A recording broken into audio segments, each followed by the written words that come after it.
حضرات محترم، آج میں نے آپ کے سامنے یہ مسئلہ واضح کرنا ہے۔ ایک ویڈیو سننے کو ملی ہے جس میں وہ شخص یہ کہہ رہا تھا کہ جو غوث اعظم کو دستگیر کہا جاتا ہے اس کی وجہ بیان کرتے ہوئے اس نے کہا کہ غوث اعظم جو ہیں اللہ تعالیٰ کے ساتھ چل رہے تھے اور پھر نعوذ باللہ من ذالک اللہ تعالیٰ کا پاؤں پھسلا تو غوث اعظم نے ان کو ہاتھ پکڑا، اللہ تعالیٰ نے کہا کہ آج کے بعد تو جو ہے دستگیر ہے، نعوذ باللہ من ذالک نقل کفر نباشد، یعنی اس طرح کا اس نے الفاظ بولے ہیں۔ انہوں نے کہا کہ یہ جو لوگ کہتے ہیں نا دستگیر غوث اعظم، اس کی وجہ یہ ہے۔ تو بہرحال پہلے آپ اس کی ویڈیو سنیں، پھر میں انشاءاللہ تعالیٰ اس کی وضاحت۔ اس کا نام ہے سیرت غوث اعظم، سیرت غوث اعظم۔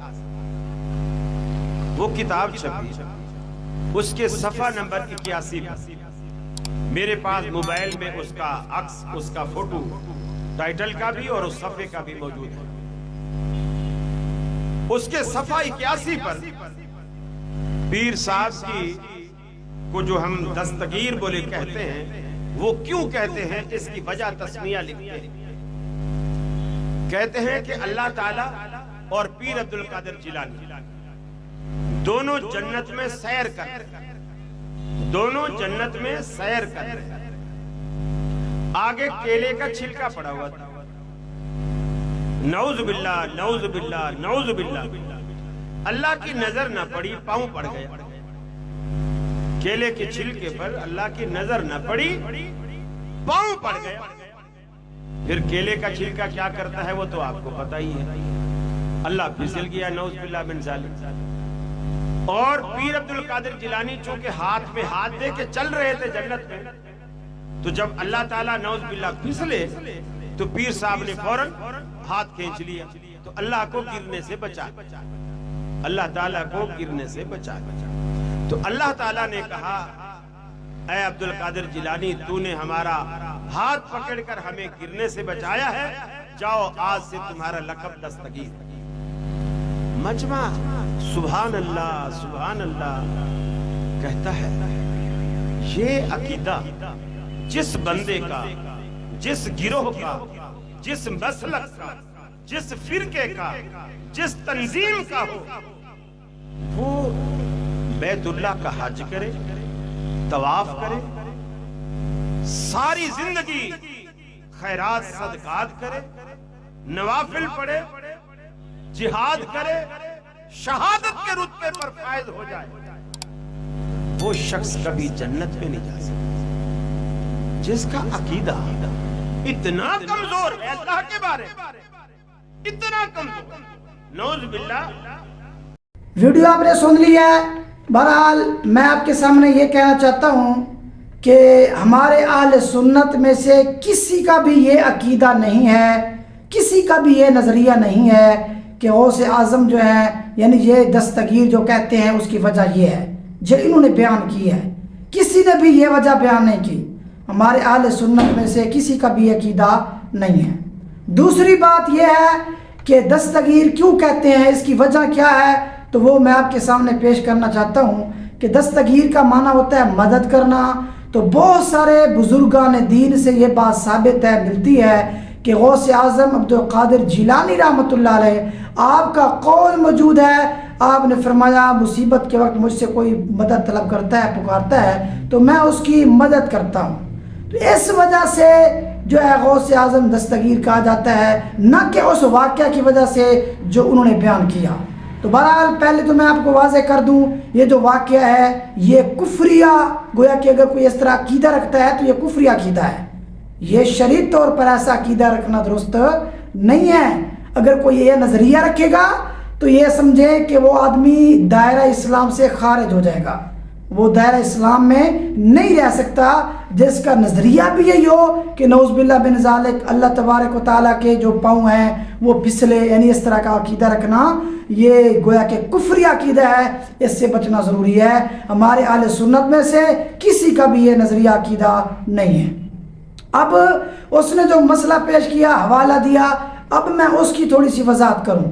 پہلے میں اس کی وضاحت کروں کہ یہ جو کہا جاتا ہے کہ یہ جو میں نے کہا آپ کو کہ یہ جو دستگیر کہا جاتا ہے، یہ مدد کی وجہ سے کہا جاتا ہے کہ غوث اعظم عبد القادر جیلانی رحمۃ اللہ علیہ نے کہا کہ مجھ سے کوئی مدد مانگتا ہے تو میں اس کی مدد کرتا ہوں. تو یہ علامہ علی قاری رحمۃ اللہ علیہ نے نزہۃ الخاطر کے صفحہ نمبر 98 پر لکھا ہے کہ غوث اعظم کا یہ فرمان. اور اسی طرح شیخ نور الدین ابو الحسن نے بہجت الاسرار کے صفحہ نمبر 197 پر لکھا ہے. اسی طرح عبداللہ یافعی رحمۃ اللہ علیہ نے خلاصۃ المفاخر کے صفحہ نمبر 168 پر لکھا ہے. اسی طرح اور بھی بہت سارے بزرگان جن سے یہ بات ثابت ہے کہ شیخ عبد القادر جیلانی رحمۃ اللہ علیہ آپ کا یہ قول موجود ہے. تو ہم جو کہتے ہیں دستگیر اسی وجہ سے ہی کہتے ہیں، نہ کہ اس واقعے کی وجہ سے جو انہوں نے بیان کیا. تو بہرحال اس واقعے کی وجہ کیا ہوگی اور اس کا معنی کیا ہوگا، اب میں اس کی وضاحت کرنا چاہتا ہوں. میں یہ کہنا چاہتا ہوں کہ یہ کتاب میں نے ڈاؤن لوڈ کی ہے، مکمل پڑھی ہے اس کو میں نے. اس کتاب میں یہ جو صفحہ دیا ہوا 81 یہ صفحہ نمبر اس کتاب میں موجود ہی نہیں ہے. اچھا ایک اور آپ کو مزے کی بات بتاؤں کہ بھائی وہ جو کتاب جس کی انہوں نے سیرت غوث اعظم بیان کر رہے ہیں اس کا فونٹ بھی اور ہے، اس کا فونٹ بھی نہیں ملتا اس کے ساتھ. تو بہرحال میں یہ کہنا چاہتا ہوں کہ یہ جو انہوں نے اسکرین شاٹ لی اور اس نے کہا میں نے ایک پوسٹ پڑھی ہے، بھائی وہ پوسٹ جھوٹی ہے، وہ پوسٹ غلط ہے. جو انہوں نے کتاب کا شروع میں صفحہ دیا اور یعنی شروع والا اور آخر میں 81 صفحہ دیا، بھئی وجہ تسمیہ بیان کی، تو وہ وجہ اس کتاب میں موجود ہی نہیں ہے. پہلی بات تو یہ ہوئی. بھئی آپ تحقیق کر لیتے، اگر آپ نے اس طرح اتنی ویڈیو اپلوڈ بھی کرنی تھی، لوگوں کو اس طرح کا معاملہ آپ نے بیان بھی کرنا تھا، تو بھئی آپ اپلوڈ پر صرف آپ تحریر پر اعتماد کرتے ہیں. بھئی تحریر جو آپ کے سامنے ہے اس کو دیکھو تو صحیح، بھئی کتاب میں وہ موجود ہی ہے کہ نہیں. تو میں گویا کہ چیلنج کرنا چاہتا ہوں، آپ مجھے اس کتاب کے کسی صفحے سے بھی یہ عبارت نکال کر دکھائیں، یہ اپنی طرف سے اس میں داخل کر کے دکھائیں تو وہ تو اور بات ہے، ورنہ یہ جو عبارت ہے یہ صفحے میں موجود نہیں ہے، بلکہ پوری کتاب میں موجود نہیں ہے.